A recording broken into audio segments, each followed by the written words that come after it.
Coros Ampere Ariane number CC1. Or the CIE number CC1, because I probably mispronounced that horribly. It's Irish! Generally referred to as the turf burner. She was a prototype 0660 articulated steam locomotive, yes, that's a steam engine, designed by Oliver Bulleid. Oh no. Don't get me wrong, I love Bulleid, but wait.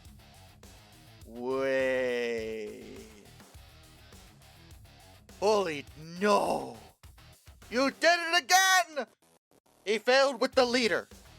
But Bulleid was gonna give it another try over in Ireland. What happened here was, well, let's talk about the whole turf thing. What the heck's up with that? Turf burner? What is turf? Well, turf is an Irish term for peat. And peat is basically coal millions of years before it becomes coal. It's part of the natural process that creates coal, but it's not yet coal. However, you can use peat for certain applications, similarly to coal, though it is worth mentioning, it is not as good as coal is for basically any of those applications. Because it is millions of years prior to becoming coal, it's just a lower quality fuel with high moisture and lower carbon content. Despite having lower carbon content, it actually produces higher carbon emissions per unit of energy. Peat only has between 8 and 15 megajoules per kilogram, whereas coal has between 15 and 35 megajoules per kilogram.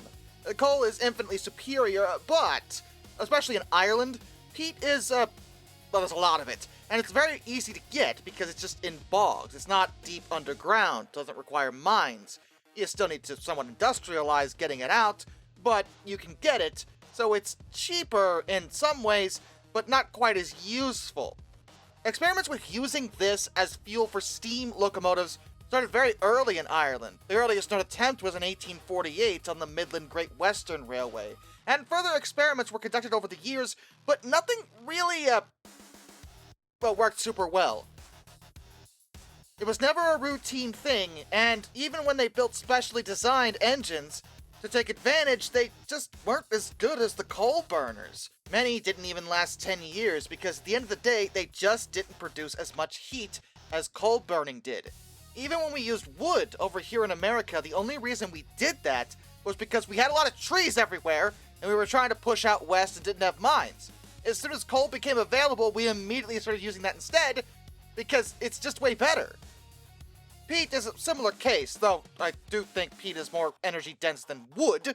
Still, they had so much coal that using peat, as nice of an idea as it was, in practice, it really didn't work. Though they did keep trying. Starting in the 1930s, originally through what was known as the Turf Development Board, the Irish government was trying to encourage turf production for both rural development and energy security. Even though it hadn't been used too effectively in steam engines, there were other applications where turf was fairly effective enough that they could get away with it.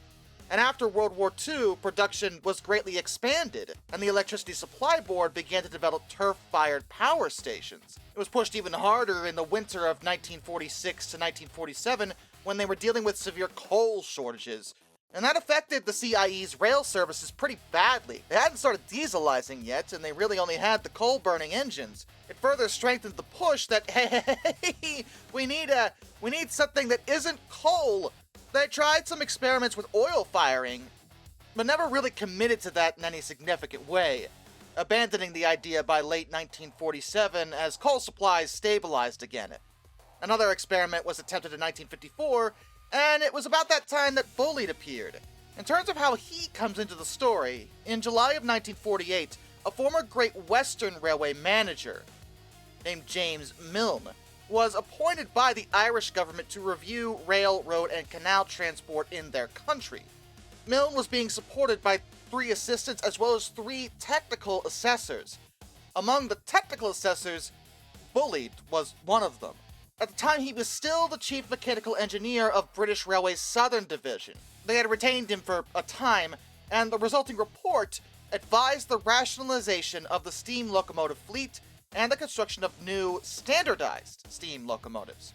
Their opinion at the time was that diesel traction was unproven, Which is interesting because over here in America, we did not have that opinion by that point, but that's neither here nor there. That's what they thought, and that's fine.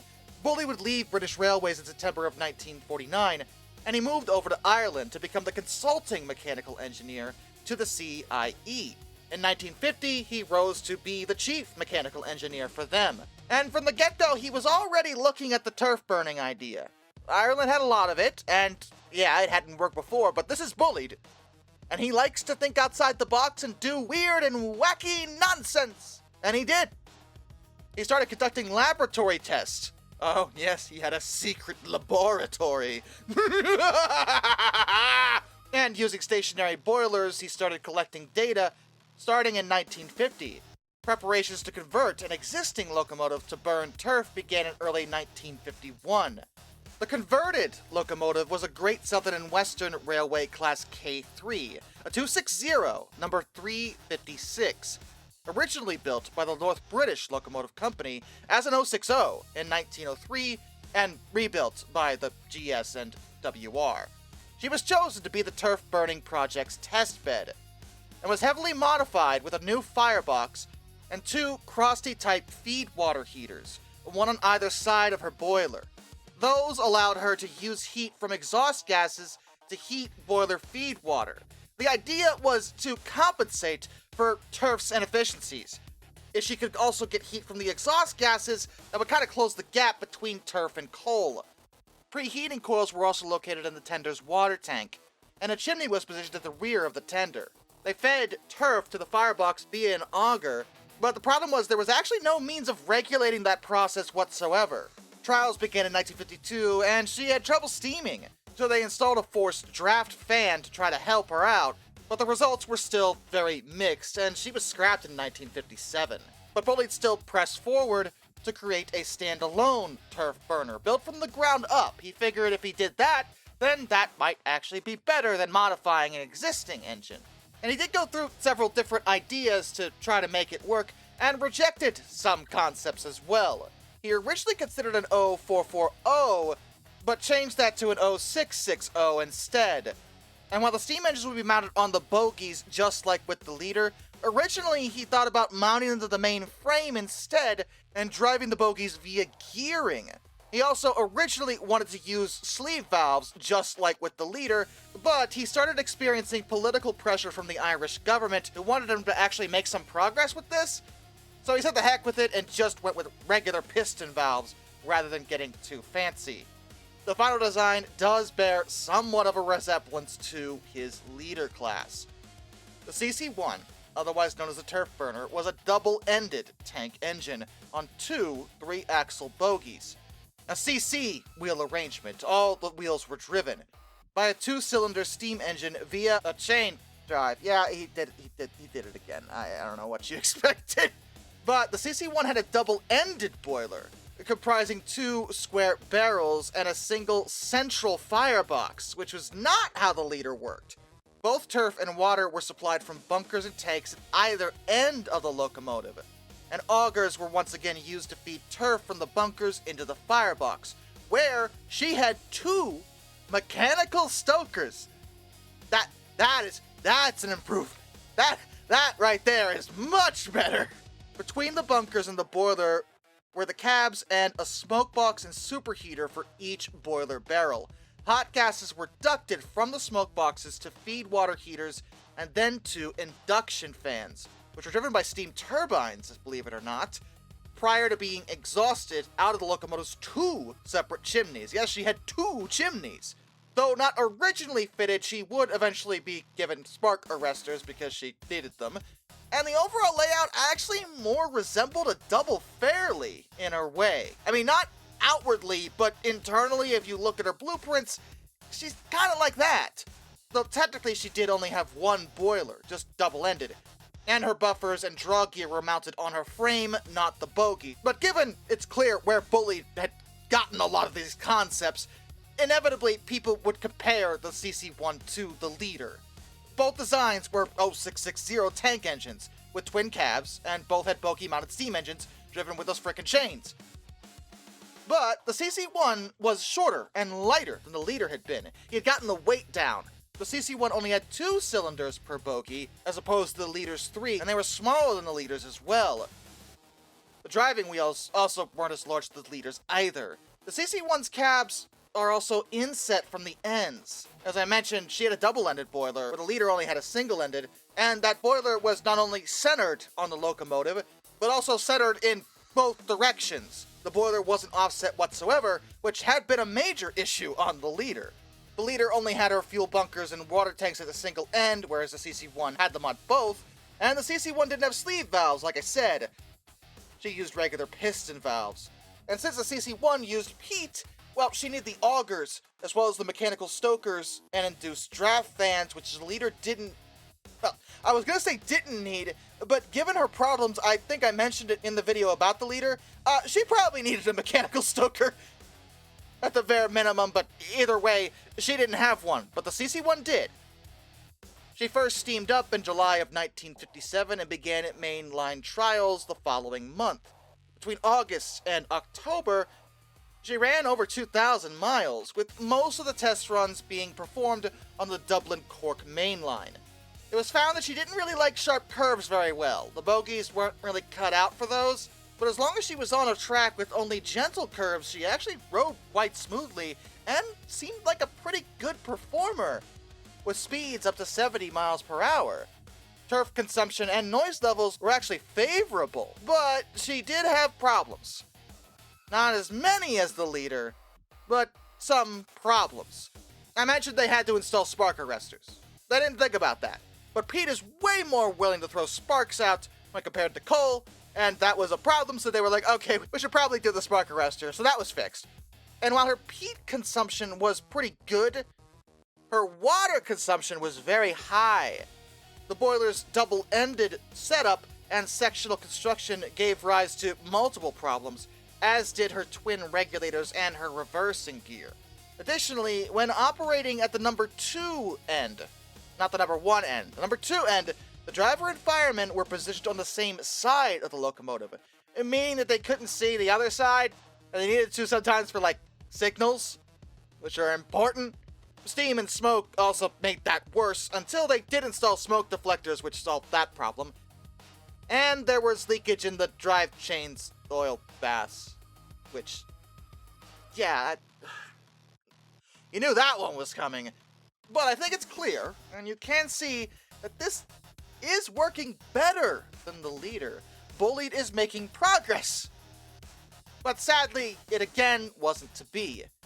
Originally, it was intended that she was going to be the forerunner of a class of 58 locomotives of a similar design, which would actually be set up to normally burn oil, but would be capable of using turf if they had to. After the trials, John Click would develop a different design for a single-ended version of the engine, which would address space issues as well as weight and other problems that the CC1 had. This design would have had a single-ended boiler barrel, with the cab located at the firebox end of the boiler so the crew would always be in the same spot. Water tanks would be on either side of her and a bunker on the cab end.